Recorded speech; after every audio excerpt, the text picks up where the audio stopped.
At a ceremony in the State Department's Benjamin Franklin Room, Secretary Clinton said the Obama administration is committed to forging a peace agreement within the next year. She stressed that Israeli Prime Minister Benjamin Netanyahu and Palestinian President Mahmoud Abbas will have to do most of the work.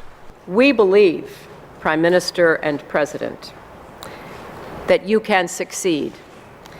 And we understand that this is in the national security interests of the United States that you do so. But we cannot and we will not impose a solution. Sitting between Mr. Netanyahu and Mr. Abbas, Secretary Clinton congratulated the leaders for agreeing to resume negotiations, but warned of difficult days to come in the effort to create an independent Palestinian state and security for Israel. There undoubtedly will be obstacles and setbacks. Those who oppose the cause of peace will try in every way possible to sabotage this process, as we have already seen this week. Violence has always threatened peace efforts. In the last 2 days, a pair of attacks killed 4 Jewish settlers in the occupied West Bank.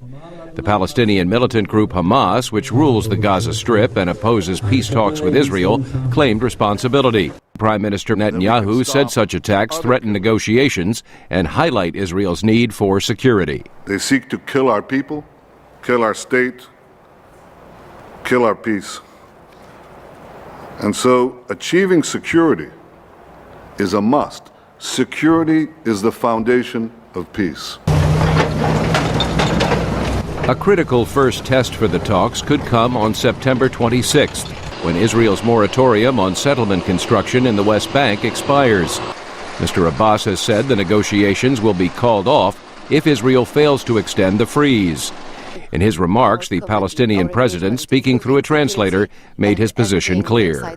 And we call on the Israeli government to move forward with its commitment to end all settlement activities and completely lift the embargo over the Gaza Strip.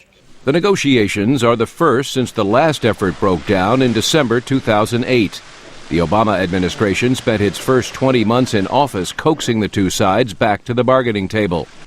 Despite the success in launching the talks, the gaps between the two sides are wide, and distrust remains after years of violence and deadlock.